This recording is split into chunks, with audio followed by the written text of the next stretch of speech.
contained in this episode, for real, any reference to Cody Ceci. Oh, wait, too late. All right, so I guess I'll have to change the subject now to Mark Friedman. Good morning to you. Good Thursday morning from Sunrise, Florida. I'm Dejan Kovacevic of DK Pittsburgh Sports, and this is Daily Shot of Penguins. It comes your way bright and early every weekday if you're into football and or baseball. I also offer up daily shots of Steelers and Pirates right where you found this. It's Penguins versus Panthers here tonight at 7:08 p.m. at the newly renamed FLA Live Arena. Another sizable test for this team. And that's kind of understating it considering who they faced and smacked around in the first game. I don't know that we can reasonably expect the Penguins to mop up the ice with the Panthers the way they did with the Lightning, beating them 6-2. But I do think that we can expect to see Mark Friedman back on the rink. And Friedman, if you were paying close attention to this game and its nuances the other night, might have been, don't laugh at this, the best player on the rink over the first 15 to 25 minutes, including the early portion of the second period. If you were giving overall grades to impact on possession, Friedman would have been right at the top. And yes, I understand who all was playing for both teams. The only other guy I would have put in that category would have been Andrei Vasilevsky for keeping the Lightning in the game despite the Penguins generating a lot of quality offense early on. Friedman is part of the reason the Penguins generated that offense, a big part of it. He was all over the puck, or the puck was all over him, depending the perspective. And those of you who have played, coached, ref, whatever, this beautiful sport will know exactly what I mean when I say that, because the puck will follow people when they're on their game, the way Friedman was. I asked him yesterday here in Sunrise after practice, what was it? What was it that caused that to happen? 15 minutes or so, maybe even into the second period, it seemed like the puck never left your stick, like wherever you were on the rink. What is it within your game that makes that happen? Because it wasn't an accident. Confidence. I felt really confident out there last night, and like you said, puck was finding me, and guys were doing a good job getting me the puck as well. And when I'm skating, I feel like I get the puck more on my stick, and I'm creating more with my feet, so that definitely helps for my game. Getting up in the play, as you saw there, created a 2-on-1, and then there was another play there in the third period when I just took the puck in the slot and had a scoring chance. So when I'm moving my feet, that's when I'm at my best. Did being on the left side make any difference? I think it helps me in the O-zone. Why? For sure, because my stick's always facing up ice through the middle, as opposed to playing on my strong side. Then my stick's always facing the boards. So I feel it gives me an advantage for sure. It allows for that one move for sure. Absolutely. It's funny when he gave the initial answer, just confidence. I'm going to try to paint this for you, but I mean, he looked me right in the eye as if that was going to be his entire answer. He has something of an attitude about him. And I could come up with other words to describe that, but they wouldn't be suitable for a family-friendly podcast. He has that kind of snarl, or that, this is going to sound mean, but that snottiness about him that, to be honest with you, if you're putting together a winning hockey team, you need some of those. And maybe, just maybe, the Penguins have found something in this one. This portion of Daily Shot of Penguins is brought to you by Fubo TV. The monthly cost of cable is over $200. Fubo TV is just $65 a month to watch all the same channels, including AT&T Sportsnet Pittsburgh. And right now, Fubo TV is offering our listeners of this show a 7-day free trial, and 15% off your first month. Just go to FuboTV.com/DK. So here's how it works with Friedman, at least for now, meaning with Mike Matheson out. And Matheson, by the way, didn't practice here yesterday, so I would absolutely not expect him to play tonight, since Mike Sullivan has already canceled today's morning skate at FLA Live Arena. So it's going to be Friedman and Chad Ruhwedel as your third pairing. And yeah, I know. You hear that and you think right off the bat, two righties, and the one righty who's moving over to his left side,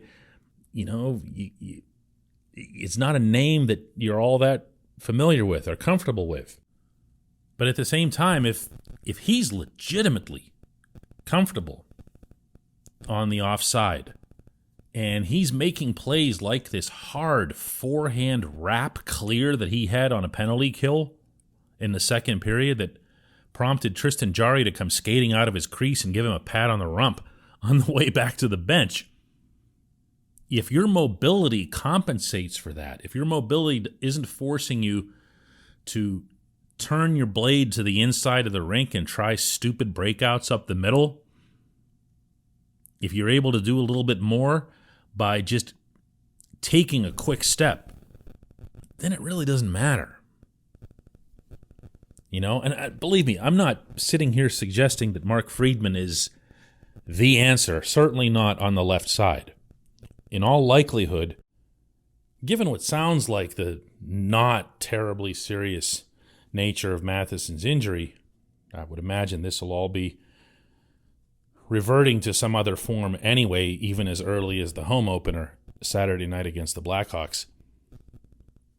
But in that case, Friedman might be your right-handed guy next to Marcus Pettersson, and then you bring Matheson back and have him be with John Marino, as was the plan all through training camp. Is this an answer? I don't know. Is Chad Ruhwedel the answer over Mark Friedman for that sixth spot, meaning the right-handed spot? I don't know. Here's what I do know. That Friedman has shown well through camp. Friedman showed really, really well against Tampa, with Sullivan telling me after the game that he felt that was the best he'd ever seen Friedman look in a Pittsburgh sweater. Maybe there's more of an answer or more options than we might have thought, which doesn't mean for a split second that I wouldn't still have CC back, but that's not something I'm going to talk about in this episode. When we come back, just one question.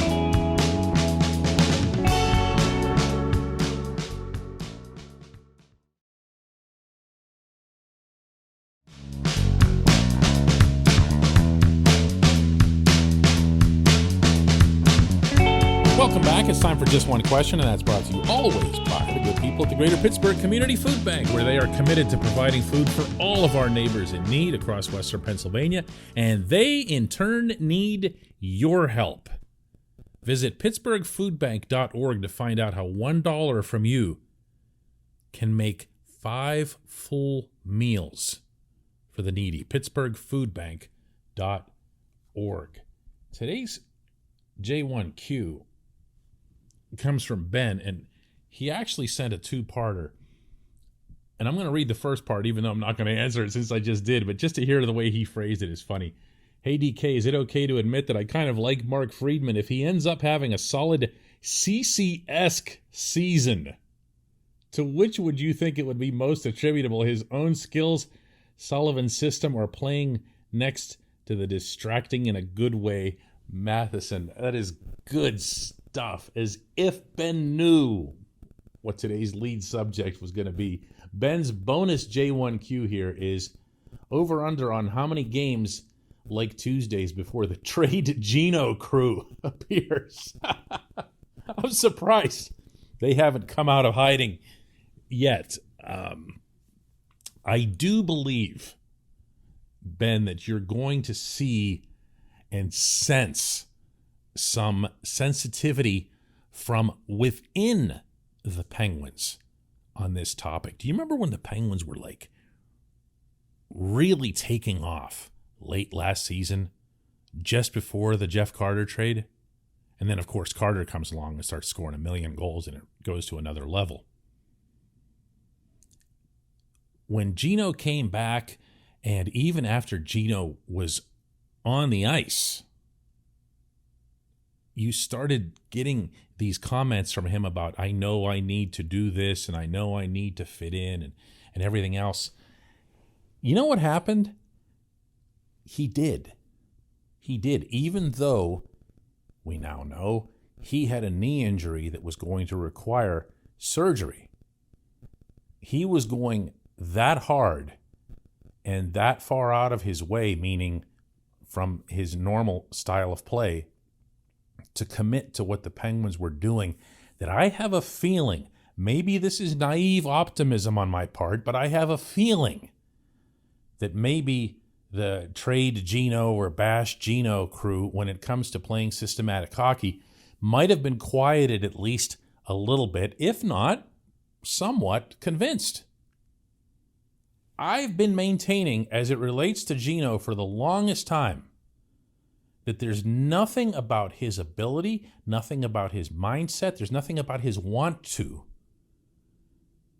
that prohibits him from having a spectacular later phase to his career. I keep bringing up Sergei Fedorov, Pavel Datsyuk, other great Russian offensive players, because, sorry, that's just kind of how hockey people think. Russians play like this, Swedes play like that, Czechs play like so forth.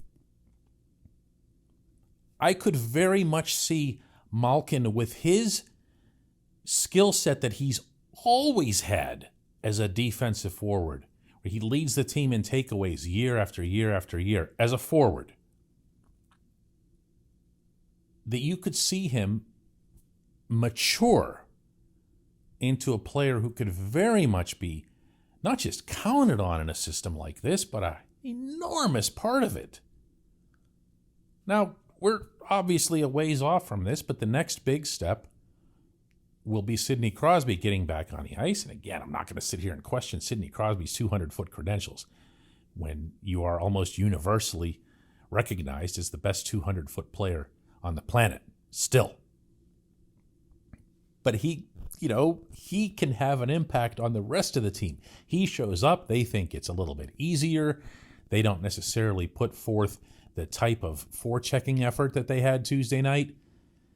That's when it gets dangerous. That's the negative impact to some extent that the superstars have that I don't feel gets enough mentioned from fans who are critical in this context. They think that it's just, Gino came back and he looked like he didn't care, so it brought everybody down. I don't think it's that. A Sid comes back or a Gino comes back and they just think that they can, the other players on the team think, I don't have to do everything that I did Tuesday night in Tampa. And that's where it becomes a little problematic. I appreciate the questions, plural, Ben. And I appreciate everybody listening to Daily Shot of Penguins. We'll do one more of these from down here